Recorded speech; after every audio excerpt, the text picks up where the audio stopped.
మహబూబాబాద్ జిల్లా కురవి మండలం శ్రీ వీరభద్రస్వామి భద్రకాళి అమ్మవారిని దర్శించుకున్న మాజీ మంత్రి సత్యవతి రాథోడ్ వీరి వెంట బీఆర్ఎస్ జిల్లా నాయకులు, మండల నాయకులు, కార్యకర్తలు పాల్గొన్నారు.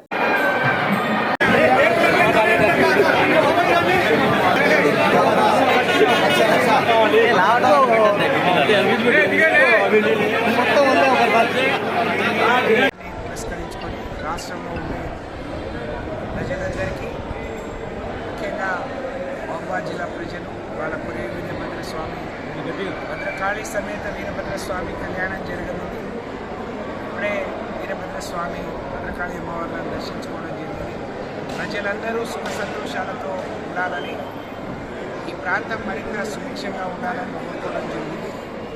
గౌరవ మాజీ ముఖ్యమంత్రి గారు, తెలంగాణ సాధకుడు, తెలంగాణ తొలి ముఖ్యమంత్రి, బడుగు బలహీన వర్గాల ఆశాజ్యోతి అయిన కేసీఆర్ గారు మరింత దృఢంగా ఉండాలి.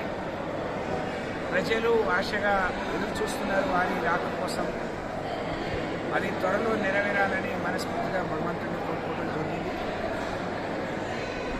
ఈరోజు ఈ రాష్ట్ర ప్రభుత్వం అధికారంలోకి రావడానికి అనేక హామీలు ఇచ్చింది, అనేక మందిని మోసం చేసింది.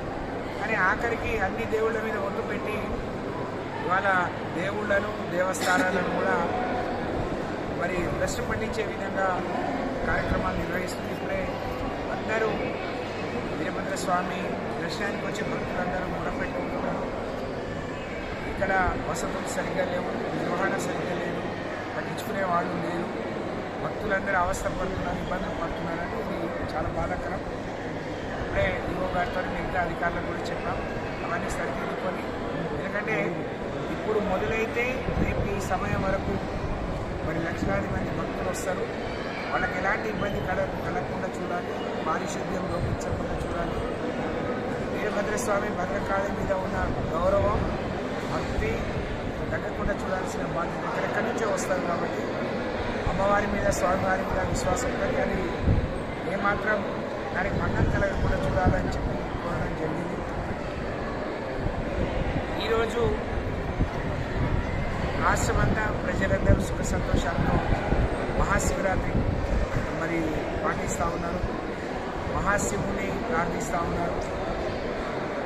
మరి నేను ఇక్కడి నుంచి మొన్ననే ఇక్కడికి వచ్చి మా నాయకురాలు గౌరవనీయులు కల్వకుంట్ల కవిత గారితో దర్శించుకొని పోయినప్పుడు మేము ప్రెస్ మీట్లో చెప్పాము, మీరు కొత్తగా ఇస్తా అన్నవి పక్కన పెట్టండి, కానీ కేసీఆర్ ఇచ్చినవన్నీ కొనసాగించమని